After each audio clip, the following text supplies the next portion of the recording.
And I think there's a lot of people, for the first time ever, we've seen Brady sort of let Belichick sort of hang out there. He doesn't defend him. But last night, the Malcolm Butler thing, Brady addressed it. Malcolm Butler didn't play in the Super Bowl and learned right before the game. Now, Brady will say this, and a lot of people won't buy into this. They think he's protecting Belichick. But having talked to a lot of football players professionally, now in high school you play both sides of the ball mostly. But at the professional level, what Brady's talking about here is real, and he talks about the Malcolm Butler benching during the Super Bowl.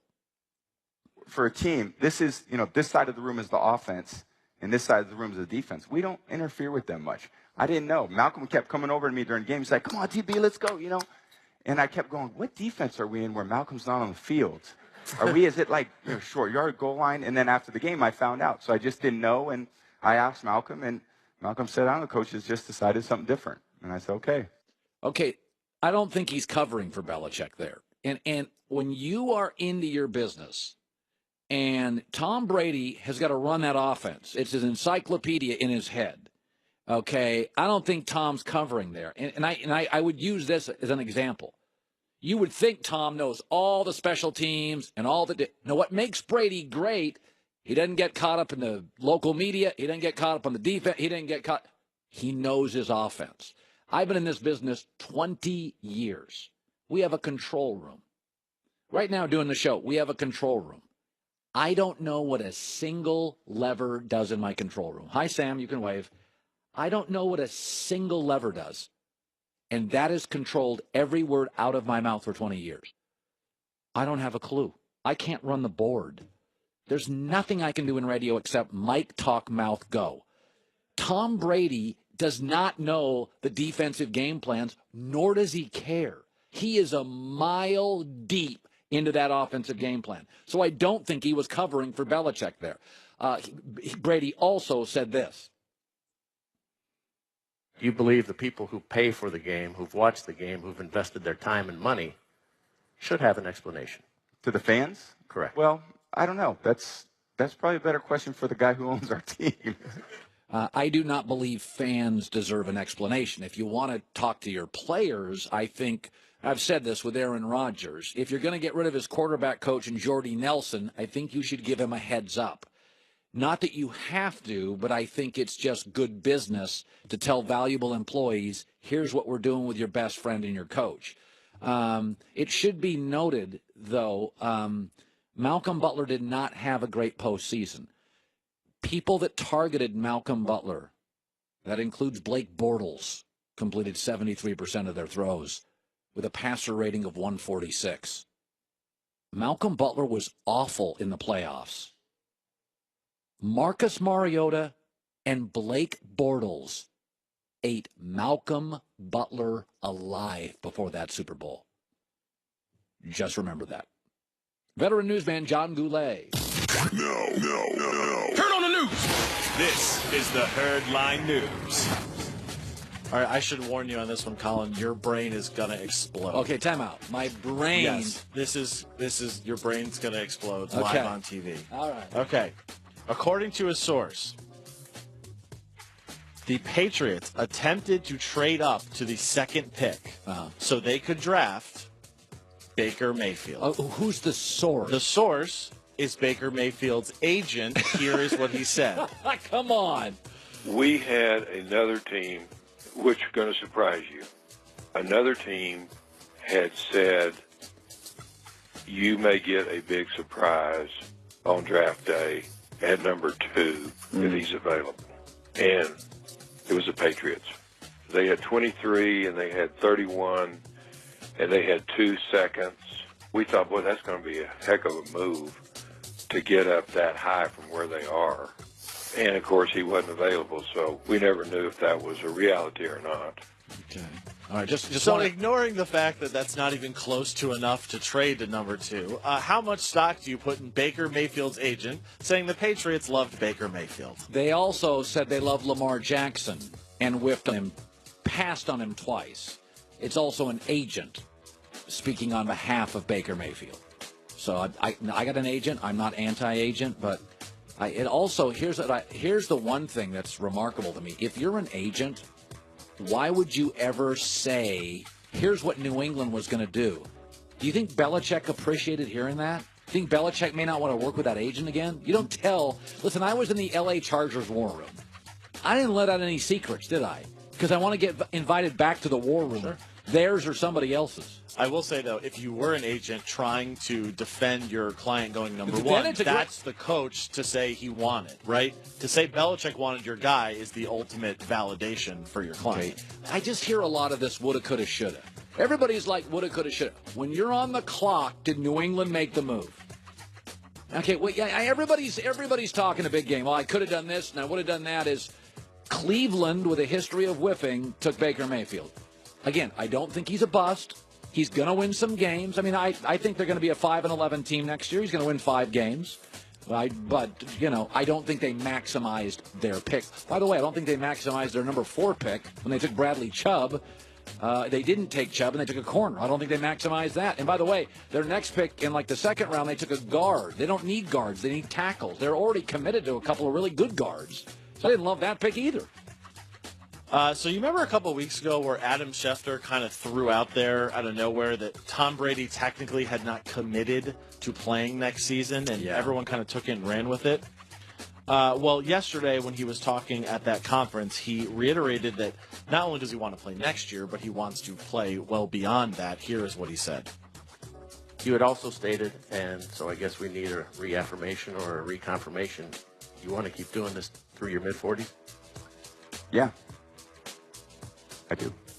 I've talked 2 years with my wife. I've negotiated that thus far. Still got a little further to go. Mid-40s would be my goal, as long as I'm still playing at a very high level, and that requires a lot of effort, and that's the effort I want to put into it. How much longer do you think he can continue to dominate the Look, AFC he was the MVP East? last year. I think he's fine. Here's the thing. Like, everybody's trying to rush Tom Brady out. Why isn't anybody trying to rush Drew Brees out? Because Drew Brees doesn't end up in the Super Bowl every year. Like, why are we in a rush? Everybody's like, you know, Brady, I don't know. Drew Brees, Big Ben. Why would you want to get rid of these guys? Do you want more Mitch Trubisky's? Do you want more Blake Bortles? I never get tired of watching Drew Brees play. I never get tired of watching Big Ben play. I am exhausted watching Blake Bortles play 1/2 against New England. Like, this idea that I hope Brady plays for 6 more years and Brees. Drew Brees in that playoff game against Minnesota, you're sitting there like, I think this is the best he's ever been against that defense. So I thought, man, listen, man, and somebody told me this years ago. If you like what you're doing and you're well compensated, do it until you can't. Like, why would you ever stop doing any job that you're well compensated and you love doing it? And unless the job leaves you, you don't leave the job. And finally, Steph Curry is supposed to make his return for the Warriors tonight against the Pelicans. He's got some really big goals for his return. His goal is to, quote, just not suck. So he's keeping the bar really low for how he's going to play. Right. Do you like him coming back with them having won game 1 so easily? Not or would really. you wait? He's not supposedly not even on a minutes restriction, which originally was thought going to be what he was going to be on that. He's not. So he's full go. You know, I find the Warriors interesting. Let me ask you this. In the love-hate meter, like, I don't think they're a villain. Do you think they're a villain? Miami and LeBron, they were villains. The Lakers are always a villain. Celtics with Larry Bird and McHale would fight you. They were villains. Their players, they were not the villain. Remember, they were the good guys for a while. I think Durant, it kind of turned them into the villain. But the problem is Clay and Steph are really likable, fun players to watch. It's tough to hate them, right? Yeah, I mean, they don't instill an anger in me, a venom, a jealousy. I think Golden State, I know Nick Wright doesn't like them. He thinks they're too cocky. I find this to be as good and vanilla a dynasty. Shouldn't Anthony Davis be the villain? He's huge. He's got the creepy unibrow. Like, doesn't he look more like a villain than babyface Steph Curry? Yeah. Veteran newsman John Goulet. Well, that's the news. And thanks for stopping by. The Herd Lie News. 2 things. Let me talk about this NBA for a second. Russell Westbrook had the meltdown against Utah.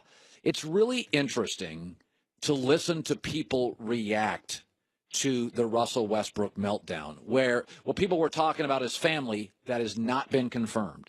In fact, in both instances where fans were there, we have audio in one, no families mentioned, and we have a report from somebody next to the guy where no family was mentioned. So let's stop that. It doesn't exist. Nobody talked about Russell Westbrook's family. That's a made-up story on the internet. Nobody mentioned his family. One guy said, hey, how do your ankles feel? And Westbrook went Looney Tunes. That's all the fans said. That's the report. Right here. That's all the fans said. It was nothing about family. That's a made-up news report. By the way, I've been sitting next to fans my whole life. They don't talk about family. They don't yell stuff like, your son's an underachiever and your daughter got a B in geography. Your wife looks lousy in that summer dress. Fans don't yell that. They make fun of you. Nobody talked about his family. In the second incident, it was taped. Nobody's talking about the family. Now, you can argue that the camera is too close to Westbrook. You know, of the two pieces of video, I give you, a little bit on that the camera is a tad close.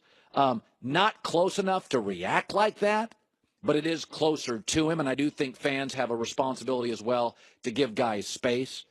But the reaction on Westbrook is why he's a brat. If Westbrook was 12 years old, let's take all these NBA players, and they're all 12.